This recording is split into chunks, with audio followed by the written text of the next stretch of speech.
In 1999, divers explored a flooded chamber beneath the Giza plateau. What they found inside a 9-foot black sarcophagus defied everything we thought we knew about ancient Egypt. There was no mummy, no bones, just empty darkness and hieroglyphs that read, "Gateway to Osiris, Lord of the Stars." What if the pyramids were never tombs at all? The Great Pyramid contains over 2 million stone blocks, some weighing 70 tons. It was built to tolerances of 1/50th of an inch. The base is level to within less than 1 inch across 13 acres. No modern architect can fully explain how this was achieved with copper tools and wooden ramps. But here's what they don't tell you. The pyramid's location sits at the exact center of Earth's landmass. Coincidence doesn't explain precision like this. In 1994, researcher Robert Bauval made a discovery that shook Egyptology to its core. The 3 pyramids of Giza perfectly mirror the 3 stars of Orion's belt. Not approximately, exactly. The smallest pyramid corresponds to the dimmest star. The Nile River maps to the Milky Way. The ancient Egyptians didn't just worship the stars, they built a mirror of heaven on Earth. 100 feet beneath the Giza plateau lies a chamber that fewer than 50 people have ever seen. The Osiris Shaft descends through 3 levels of bedrock to a water-filled chamber containing a massive black granite sarcophagus. Hieroglyphs identify it as the symbolic tomb of Osiris himself. But when archaeologists opened it, they found it completely empty. The ancients called it a resurrection machine. What did they know that we've forgotten?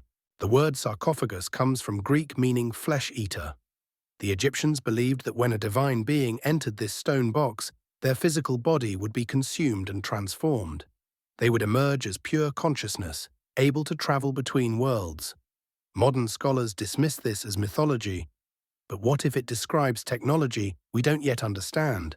The same technology that might explain the missing bodies from every pyramid ever opened. Carved into the walls of the oldest pyramids are the pyramid texts, humanity's earliest religious writings.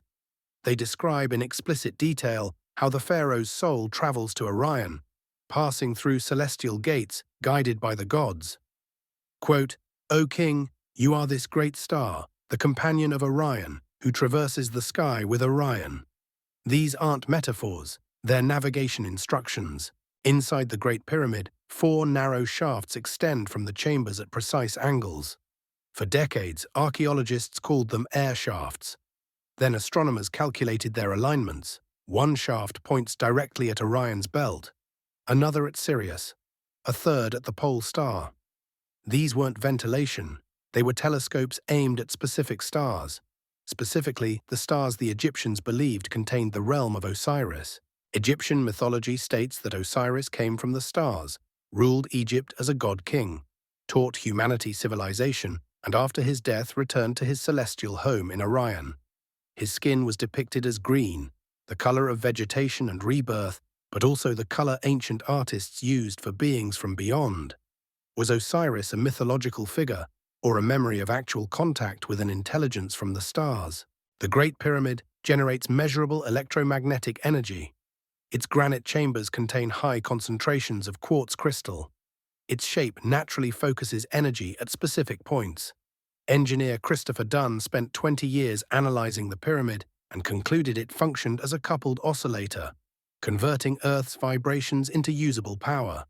The ancients didn't build a tomb, they built a machine.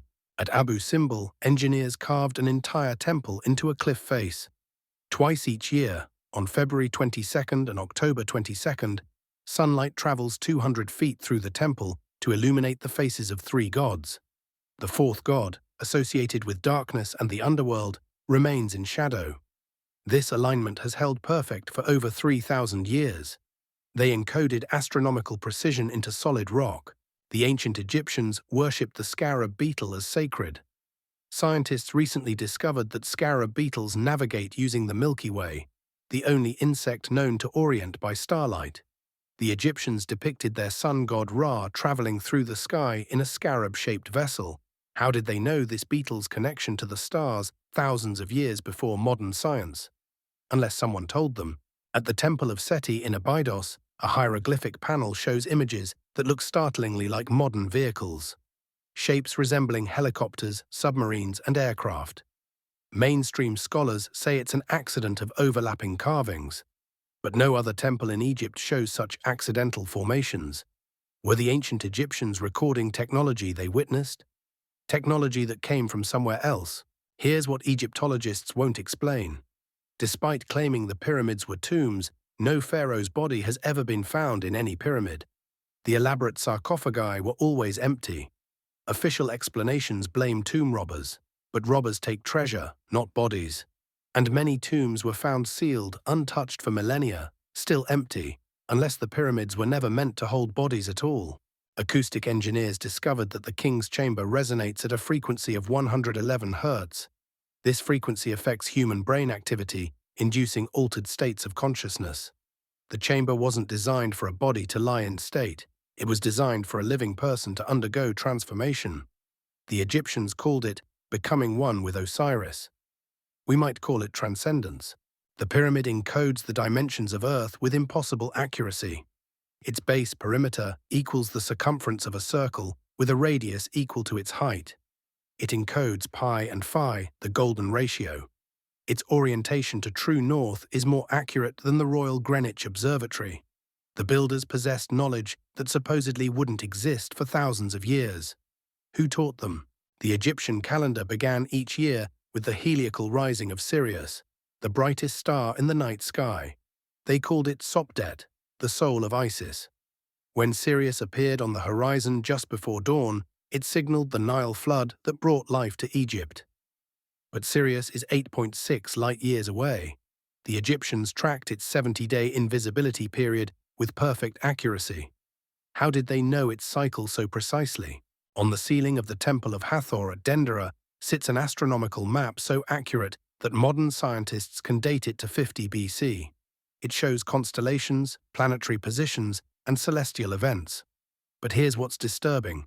The zodiac also depicts stars that shouldn't be visible from Earth with the naked eye. Stars that require telescopes to observe. What were the Egyptians really looking at? Every element of Egyptian religion pointed toward one goal: returning to the stars. The pyramids aligned to Orion. The temples tracked Sirius. The pyramid texts provided the route. The sarcophagi promised transformation. What if this wasn't superstition? What if a technologically advanced civilization visited Earth, shared knowledge with the Egyptians, and left a roadmap carved in stone for humanity to follow when we're ready? The evidence is carved in granite, written in hieroglyphs, aligned to stars that still shine above Giza. Either ancient Egyptians possessed knowledge far beyond what we credit them, or they had help from somewhere we're not prepared to accept. The pyramids have stood for 45 centuries waiting. Perhaps they're not monuments to the past at all. Perhaps they're instructions for the future, and we're only now beginning to read them.